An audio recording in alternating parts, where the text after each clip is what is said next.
Shalom, Bapak Ibu Saudara. Kita melanjutkan studi kita kristalisasi. Kali ini masih 2 Tesalonika, satu kali lagi barangkali. Kita akan ambil tema kerja untuk makan secara jasmani maksudnya ya. Karena di sini Paulus katakan sebagai seorang penginjil, bukannya dia tidak punya hak untuk menerima dukungan secara finansial, tapi dia mau menjadi teladan bagi jemaat Tesalonika dalam hal bekerja untuk cari makan, ya. Bahkan dikatakan di sini, mari kita baca 2 Tesalonika 3 ayat yang ke-7. Sebab kamu sendiri tahu bagaimana kamu harus mengikuti teladan kami. Ya. Karena dikatakan di sini dalam hal apa teladan ini? Karena kami tidak lalai bekerja di antara kamu dan tidak makan roti orang dengan percuma. Ya, tetapi kami berusaha dan berjerih payah siang malam supaya ini tujuannya jangan menjadi beban bagi siapapun di antara kamu. Ayat 9, bukan karena kami tidak berhak untuk itu, artinya untuk mendapatkan support secara finansial itu. Bukan kami tidak berhak untuk itu, melainkan karena kami mau menjadikan diri kami teladan bagi kamu supaya kamu ikuti. Jadi bahkan di sini Paulus menegur jika seorang tidak mau bekerja, ayat 10 itu. Ini konteks bekerja dimaksud itu kerja cari makan ya. Bukan kerja firman atau apa khotbah atau itu bukan begitu. Konteksnya ini kerja cari makan. Dikatakan di sini jika seorang tidak mau bekerja cari makan, maksudnya cari uang, janganlah ia makan. ini mari kita dulu lihat sebentar ya keuangan jemaat mula-mula ini. Sebenarnya sangat sederhana.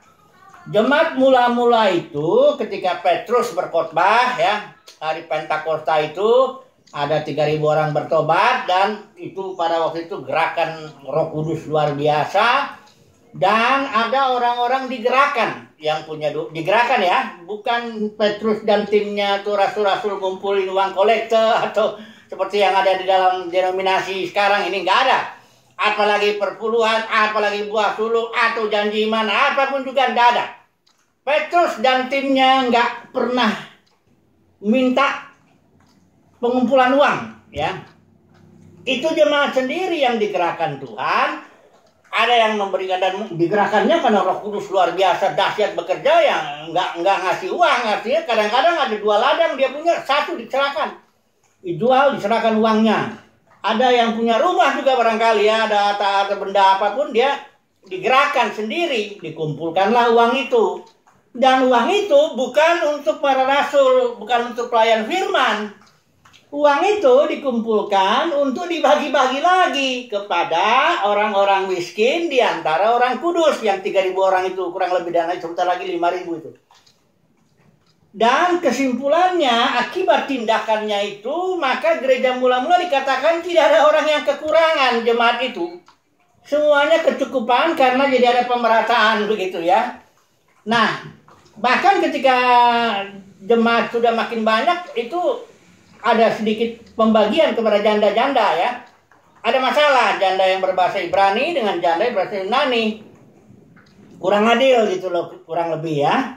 Sehingga janda yang barangkali yang merasa yang bahasa Yunani yang merasa kurang adil, akhirnya rasul-rasul ya, gereja mula-mula itu, rasul-rasul bilang begini, udahlah pilihlah 7 orang untuk mengurus meja. Artinya meja itu kayak ya administrasi kalau barangkali begitu ya, untuk mengelola, ngatur keuangan dan sebagainya itu. Tolonglah pilih 7 orang. Itu pun yang penuh Roh Kudus, salah satunya Stefanus. Nah itu supaya kata Paulus, kata Petrus dan timnya, supaya kami bisa fokus kepada doa dan firman, ya. Nah sekarang kita kan bertanya, dari mana kalau gitu hidupnya itu pelayan firman itu, ya? Dari mana dia hidup? Karena dia fokus kepada doa dan firman, sementara uang gereja itu diurus sama 7 orang, tetap prinsipnya bagi kepada orang-orang miskin. Kenapa demikian? Karena ketika Petrus setelah ini udah apa ya, dia masuk dengan Yohanes kan itu ke bait suci itu, ketemu orang lumpuh. Nah, Petrus bilang, emas dan perak aku ndak punya, katanya. Itu Petrus ngomong benar. Seandainya lah dia ambil uang itu dari yang 3.000 pengumpulan uang itu, waktu itu pengumpulannya cukup banyak, karena yang ngasih itu bukan uang-uang receh. Yang ngasih ada kasih satu ladang, kasih ya. Walaupun ada masalah Nana Safira, dia kasih tahan sebagian ya, dia mati kan.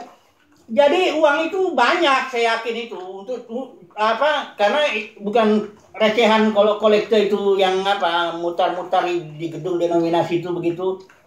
Enggak begitu, ya. Dia yakin banyak. Tapi Petrus bilang, emas dan perak aku enggak punya, ya. Tapi apa yang aku punya aku berikan. Jadi dalam perjalanan berikutnya jemaat itu Paulus contohnya.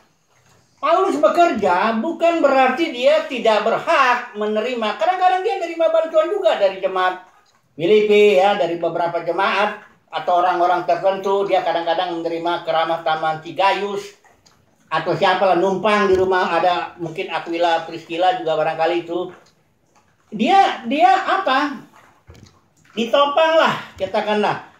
Tapi dia tetap punya prinsip bahwa orang yang tidak bekerja jangan makan. Itu prinsipnya. Supaya apa? Bukan karena dia nggak punya, tapi dia menjadi teladan. Jadi jangan enak-enak dia hanya ngomong khotbah sana sini, ngucap ngoceh sana sini, terus ngumpulin duit.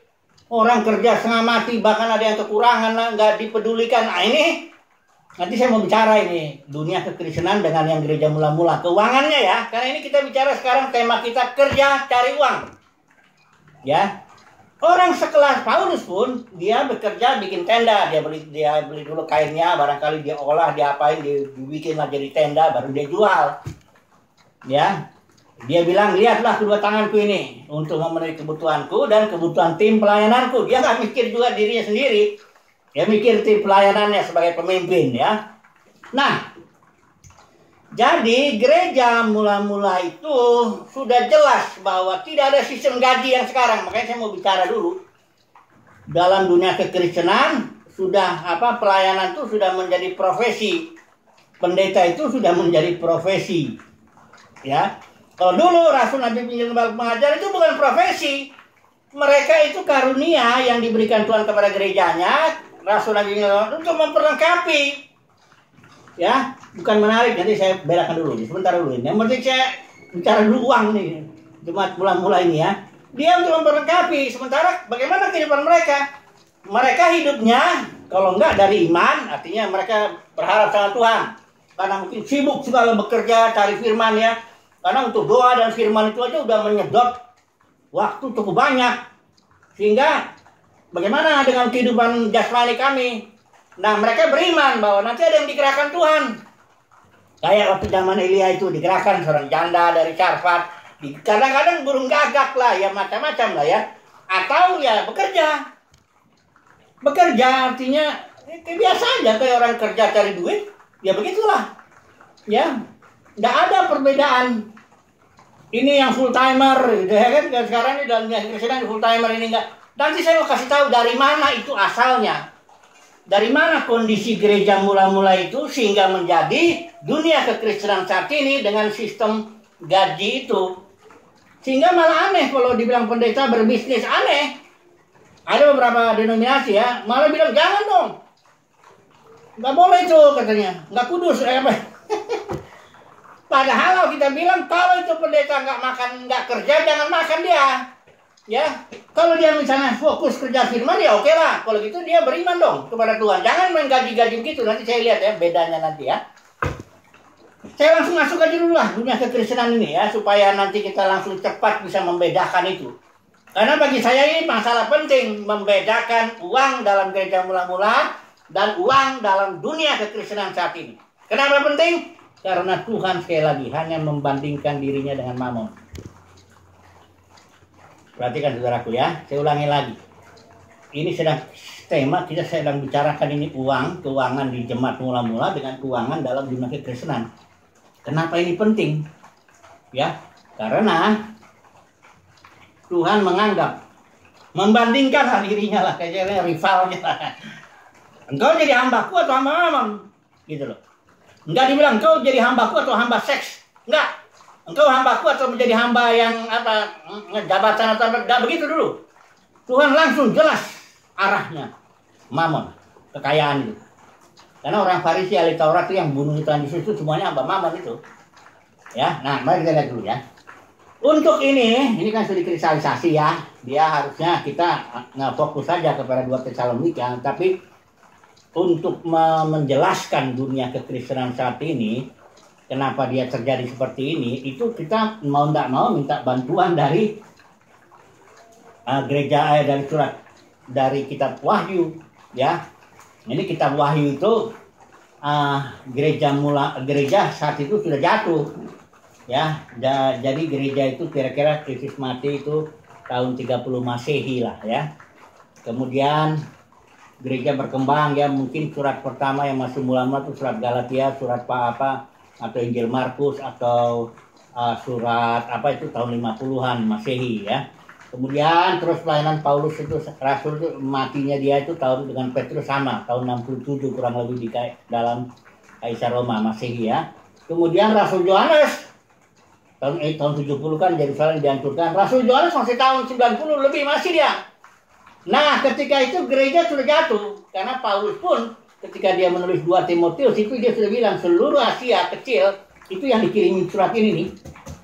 7 gereja yang direpresentatifkan itu. Seluruh Asia kecil di waktu Paulus sudah mau mati martir itu sudah meninggalkan Paulus. Dan sebelumnya Paulus sudah menubuatkan ketika dia sedang mau pulang ya ke Yerusalem, dia nggak mau mampir ke Efesus, dia pulang ketemu di Miletus sama para penatua. Itu ada di Kisah Para Rasul 20. Nah, di situ Paulus bilang, dari antara kamu akan ada beberapa orang dengan ajaran palsu berusaha menarik murid-murid dari jalan yang benar. Apa itu jalan yang benar? Jalan yang benar itu jalan yang mengikuti pimpinan roh. Karena Kisah Para Rasul ini ada 70 kali istilah dipimpin roh, mendengar bisikan roh, roh melarang, penuh roh dan sebagainya. Karena ini jelas gereja mula-mula ibadahnya ibadah dalam roh. Artinya hidup sehari-hari yang dipimpin roh ibadahnya. Tidak ada ritual-ritual, tidak ada gedung-gedung, tidak ada yang macam-macam di denominasi itu nggak ada. Mereka ketemu di rumah-rumah, kalau nggak mau satu rumah ya beberapa rumah. Hanya kelihatannya para penatua memimpin dari satu kota ya, menjadi overseer ya. Nah, jadi ketika itu Paulus bilang, dari antara kamu, serigala ganas kan masuk. Kenapa ini ganas? Karena dia mencabik-cabik tubuh Kristus. Itu makanya ganas sekali dia ini. Masuklah ini serigala ganas, dan dari antara kamu, para pemimpin, bukan jemaat. Gereja pecah dari denominasi bukan karena jemaat, karena pemimpinnya. Saya ulangi lagi ya, gereja jatuh dari gereja mula-mula sampai sekarang dunia kekristenan bukan karena jemaat, tapi karena pemimpinnya itu loh. Mengajarkan ajaran palsu dan menarik murid-murid kepada mereka. Jadi ini serigala ganas ini membuat para pemimpin bukan hanya memperlengkapi, tapi juga menarik murid-murid dari jalan yang benar, dan tadinya mimpin Roh Kudus, dipimpin Roh Kudus, akhirnya dia mengikuti ini, para pemimpin ini. Nah, mulailah para pemimpin ini butuh gedung kan. Itu 200 tahun pertama itu belum ada gedung. Itu kalau nggak salah ada seorang menulis itu, gedung pertama yang dibikin tuh Basilika Santo Petrus itu di Roma itu tahun 326 kalau saya nggak salah ya. Sejak itu mulai bangun gedung-gedung itu. Kenapa? Karena para pemimpin butuh gedung untuk narik, untuk ngumpulin murid kepada dirinya. Kedua, butuh uang. Makanya mulailah terjadi kolekte-kolekte. Ya, yang namanya apalah yang akhirnya yang ajaran sekarang yang agak populer nih, perpuluhan, buah sulung, itu di kalangan karismatik biasanya itu. Nah, macam-macam. Jadi ditariklah orang, ditariklah uang butuh gedung untuk ngumpulin uang. Untuk di gedung inilah dibikinlah liturgi, kredo-kredo dan macam-macam. Jadi ibadah itu sudah jadi tadinya fokusnya hidup secara alamiah dipimpin roh ya. Gereja mula-mula sekarang sudah lain lagi. Karena sudah ditarik dari jalan yang benar murid itu. Ya ibadahnya nggak ibadah dalam roh, tapi dalam gedung ini dengan segala aturan-aturan dari para pemimpin itu. Ya, saya mau menjelaskan ini ya dengan 3 ajaran palsu. Karena yang disebut itu tadi Paulus bilang, dari antara kamu akan ada beberapa orang dengan ajaran palsu berusaha menarik murid-murid. Ya, nah ini apa sih ajaran palsunya itu? Ya tentu perpuluhan, buah sulung itu udah palsu itu. Ya, yang terkait dengan uang itu udah palsu ya. Tapi di dalam Wahyu pasal 2 pasal 3 itu lebih jelas. Hanya dia pakai bahasa simbol. Nah, ingat ya, kitab Wahyu itu kitab dengan bahasa simbol. Ini pasal 1 ini. Inilah wahyu Yesus Kristus yang dikarenakan Allah kepadanya supaya ditunjukkan kepada hamba-hambanya apa yang harus segera terjadi. Dan oleh malaikatnya yang diutusnya ia telah menyatakannya. Ini istilah bahasa Indonesia, menyatakannya kepada hambanya. Yohanes ini menyatakannya berasal dari istilah Yunani semaino. Semaino berasal dari akar kata sema yang artinya tanda atau simbol. Sudah tahu kalau tanda itu artinya ada sesuatu di balik itu. Kalau tanda lalu lintas misalnya ada S dicoret, bacanya jangan S dicoret. Itu artinya tandanya tidak boleh berhenti, ya. Kalau ada P dicoret, itu simbol. Jangan dibacanya ini apa nih? Ya, ini P dicoret, salah, nggak lulus itu, nggak dapat SIM itu. Kalau P dicoret itu artinya tidak boleh parkir, itu cara bacanya. Jadi di sini ada 3 simbol yang harus dipahami kalau bagi orang yang ingin cinta Tuhan, ya, cinta kebenaran, yang ingin hidup untuk Tuhan semata-mata, yang ingin jadi hamba Tuhan bukan jadi hamba mamon. Karena dunia kekristenan sudah mamon dia. Nanti saya lihat ini, saya kasih tahu nih dasarnya. Saya nggak ngomong sembarangan ini ya. Nggak ngomong sembarangan nih. Saya sudah 4 tahun 78 sampai sekarang. Udah berapa tuh? 43 tahun saya dalam dunia kekristenan. Saya harus tahu ya. Baik secara teori maupun secara pengalaman. Jadi saya kasih tahu dulu. Ada 3 simbol di sini. Pertama Nikolaus, kedua Ijabel, ketiga Bileam. 3-3-nya ini dibilang di sini ajaran, nanti baca aja sendiri ya pasal 2 pasal 3 itu. Itu ajaran palsu, udah menjadi ajaran itu ya. Bukan hanya praktek. Beda ya saudara. Kalau praktek itu belum terlalu dianggap benar. Nah, paling beberapa orang menjadi praktek udah melakukan itu, tapi belum menjadi ajaran. Tapi kalau sudah jadi ajaran, itu sudah dianggap benar. Dan mayoritas dalam dunia kekristenan sudah menganggap benar ajaran Ijabel, ajaran Bileam, dan ajaran Nikolaus. Nah, mari kita lihat ini simbolnya ini ya. Nah, mulai dulu dengan Ijabel ya, supaya lebih jelas. Cerita Ijabel itu adalah manusia sejarah. Ada orang namanya Ijabel, perempuan ya, Raja Sidon kalau nggak salah, ini anaknya ini. Dan dia kawin dengan Ahab, Raja Israel itu ya. Nah, Ijabel ini melakukan 2 hal yang kita akan menjelaskan. Jadi kita menjelaskan sejarah, terapkan kepada simbol ini. Karena di sini bicara gereja. Kenapa Ijabel masuknya ke sini, ke dalam gereja? Nah, begini. Ada 2 hal yang sebenarnya banyak lah kita bisa ambil pelajaran dari Ijabel. Tapi yang untuk hari ini kita ambil 2 saja. Pertama, dalam kasus kebun anggur Nabot. Ijabel itu merampas otoritas suaminya. Ijabel ini seorang yang mendukung suaminya. Ingat saudaraku ya, Ijabel seorang yang mendukung suaminya. Keinginan suaminya apa sih? Dia pengen kebun anggur Nabot.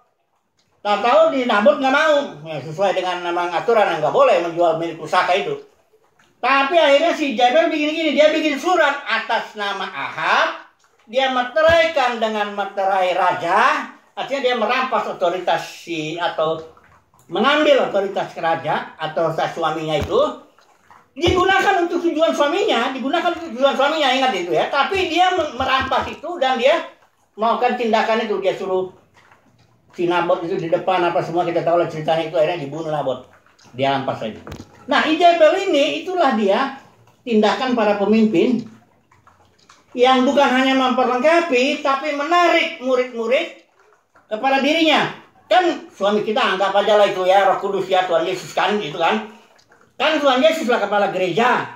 Tapi diambil, dirampas otoritas Yesus itu ya.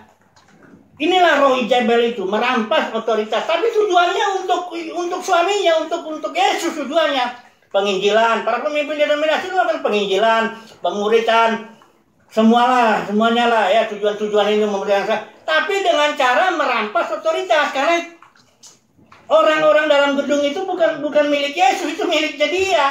Saudara kalau masuk ke dalam satu gedung denominasi, nggak lama, 5 menit, 10 menit juga akan tahu siapa di situ Jezebelnya, siapa di situ pemimpinnya, siapa di situ yang punya hak untuk mengatur segalanya, siapa di situ yang punya harta benda bahkan, dan sebagainya. Tapi tujuan dia mendukung program pemuridan segala bangsa, barangkali atau apa semuanya. Persoalannya bukan dia merampas otoritas suaminya itu. Yang satu ya Jezebel. Yang kedua, Jezebel itu punya meja. Nah, nabi-nabi palsu di zaman itu, waktu itu kan Elia berhadapan. Ada 450 nabi Baal. Ada 400 juga nabi Asyera. Total 850 hidup dari meja Jezebel. Jadi Jezebel punya meja. Apa artinya dengan denominasi ini? Di sini juga kan ada uang. Karena kan dikumpulin uang. Nah, yang palsu-palsu itu makan dari meja Jezebel itu. Dengan sistem gaji. Apa itu artinya? Artinya karena di sini tuh ya dagang juga. Bileam lah sekarang kita belajar. Bileamnya siapa? Dia jual firman, jual nubuat, jual macam-macam tuh dapat duit. Ini juga begitu. Ya, malah seorang pemimpin denominasi di Indonesia ini kalau saya sebut namanya saudara pasti tahu, sangat terkenal sekali. Dia ngomong begini, kalau engkau makan di warung Padang kan bayar. Mana gratis ya. Kalau engkau makan di sini, makan firman, ya bayarlah katanya. Jadi nggak malu-malu lagi ngomong begitu, jual firman, nggak malu. Masih lebih mulia tuh jual nasi Padang. Ya, cari duit dengan jual nasi Padang daripada jual firman. Ya ini terjadi dagang. Kenapa? Waktu Yesus masuk ke bait suci, itu orang Farisi bikin begitu juga. Saudara tahu kan dia dagangnya di halaman bait suci itu, dagang dia bilang, oh kalau kau beli domba atau apa semua di luar itu enggak layak. Ini beli di sini, kami sudah periksa ini, itu tahir katanya. Tapi di sini harga lebih mahal.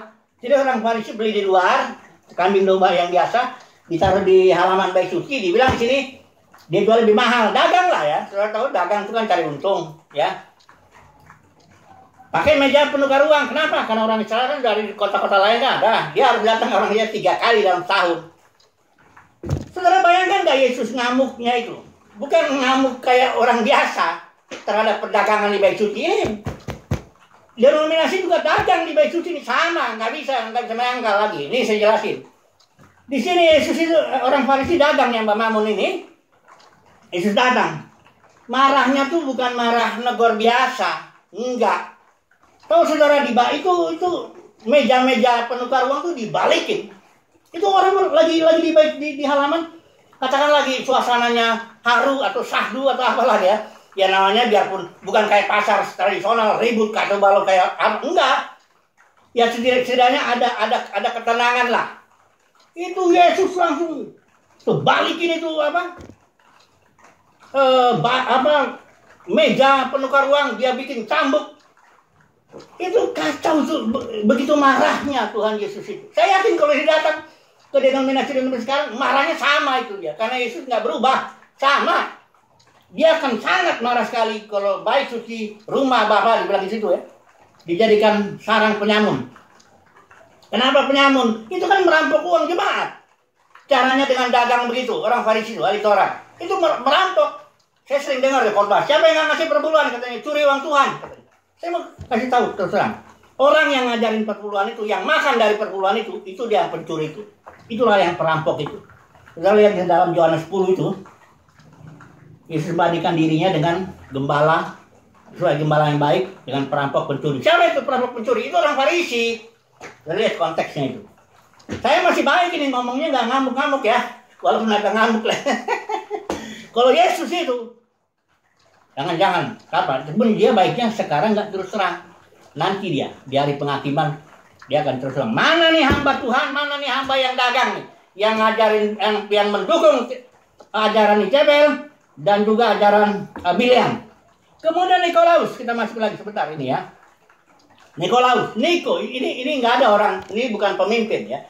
Nggak ada orang, ada Nikolaus itu yang 7 itu, tapi dia bukan pemimpin itu. Ini simbol. Niko itu artinya menaklukkan. Laos itu dari situ, ini istilah Latin dari situ bahasa Inggris laity, kaum awam. Niko itu menaklukkan kaum awam jadinya. Membelah gereja, tubuh Kristus menjadi 2. Kaum imam, kaum umat. Atau para pendeta, ini jemaat. Ini menaklukkan ini. Karena jemaat kalah dia sama para pendetanya. Ditaklukkan dengan ajaran pendeta itu yang palsu itu. Yang perpuluhan, ya buah sulung, ya hierarki, ya macam-macam. Kalah, jemaat itu nggak tahu. Jemaat nggak belajar Alkitab sebagaimana itu pendeta. Jadi dia nggak tahu, dia kalah dia. Ya, makanya kadang-kadang kita lihat kalau Yesus yang orang Kristen ya, dalam dunia kekristenan ya, kalau Yesus dihina itu jemaat bisa diam. Ya, Yesus dihina ya, ada seorang yang menghina Yesus itu. Kalau Yesus itu anak Allah katanya, anak Tuhan, lahir dari Tuhan, dari Allah. Siapa bidannya katanya? Itu kan menghina. Ya, tapi orang Kristen tidak diam aja jemaat itu. Tapi coba kalau saudara ngomong begitu soal pendetanya, saudara katakan itu pendeta itu mata duitan, itu matre semuanya tuh, istrinya pakai uang jemaat tuh gini, saudara akan diserang balik ya. Kayak saya ngomong gini barangkali saya diserang balik sama jemaat ya, barangkali. Saya nggak peduli soal itu. Nah jadi ini 3 ajaran, Jebel, Bileam, Nikolaus telah membuat dunia kekristenan menjadi sistem dagang. Disitulah sistem gaji, disitulah sistem pembelahan umat. Ya ini yang pelayan full time, ini yang tidak. Dari situ datangnya, bukan dari gereja mula-mula, bukan dari ajaran para rasul. Yohanes, Rasul Petrus, Rasul Paulus, nggak ada yang melakukan yang 3 hal ini. Ya ingat ini ya. Jadi dunia kekristenan fokusnya mamon. Itu jelas, jangan mau bantah deh. Ya, kalau mau bantah, ayo kita debat lalu. Saya tantanglah debat loh. Siapa para pemimpin yang mau apa? Oke. Saya mau kalau berdebat soal mamon, tapi kalau soal yang lain jangan mau. Biarin aja beda-beda pandangan yang lain ya, soal Tritunggal lah, soal lain biarin. Tapi soal mamon, ayo kita berdebat loh. Saya tantang ini ya. Kalau memang ini saya bilang dunia kekristenan fokusnya mamon. Kenapa? Karena ajaran Bileam, Nikolaus, dan Jebel. Ya. Nah, Paulus bilang, kembali lagi kita ambil kesimpulan dulu. Bekerja untuk cari uang. Nah, sekarang saya ini kan dulu nih saya ini sedikit kesaksian supaya penutup nih kesimpulan. Saya kesaksian begini, cepat aja nih, 2 menit lagi. Saya itu sekolahnya di Fakultas Teknik ya, di teknik sipil. Nah, waktu itu bapak saya sudah siapin pekerja bapak saya kontraktor juga, teknik sipil, dia punya usaha. Saya disuruh masuk dulu waktu itu ke Wika, Wijaya Karya, supaya saya belajar nanti nerusin usaha bapak saya. Tapi karena saya punya konsep, saya belum tahu udah kekristenan, saya pikir benar begitu. Nah saya akhirnya full meninggalkan itu. Ya dunia kerja katakanlah begitu ya, walaupun sedikit-sedikit saya kadang-kadang ambil juga proyek kalau ada. Setelah saya tahu ini bahwa saya telah berdosa.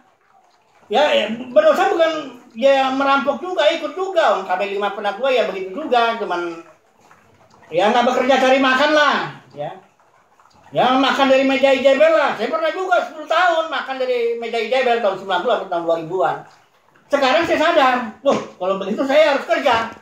Bukan karena kebutuhan ini, karena kami punya 3 anak sudah kerja semua, sudah lulus, sudah kerja semua. Jadi bukan motifnya bukan karena kekurangan duit, tapi demi firman Tuhan. Paulus bilang, kalau kau nggak bekerja, kau jangan makan. Ya, kerja cari duit maksudnya ya. Kalau engkau memang beriman, ya nggak kerja karena sibuknya melayani Tuhan, firman ini semua, doa Ya beriman kepada Tuhan, jangan makan dari meja Jebel, ya, jangan makan gaji, nggak boleh, itu uang haram itu. Uang haram ini saya mau bilang ya, uang haram itu. Kalau uang halal itu ya kita dapat dari janda satwa, Tuhan ngegerakin burung gagak, atau kita kerja, bikin kemah, tent maker. Nah, jadi saya rencana begini, kalau ada uang nanti ada sedikit kumpul dulu ada modal, nah saya mau bikin usaha yang terkait dengan konstruksi lah, yang kayak bajaringan atau apa. Pokoknya yang penting saya mau mengerjakan, saya mau kerja cari uang gitu loh, ya. Untuk apa? Untuk melayani untuk mentaati firman. supaya jangan saya nanti makan uang haram. Istilahnya begitu ya. Bukan saya nggak berhak yang nerima, saya juga kadang-kadang dikasih uang sama orang yang digerakkan Tuhan. 1-2 orang itu ya. Tapi saya mau bekerja seperti firman Tuhan bilang. Siapa yang tidak bekerja, jangan makan. Haleluya. Amin.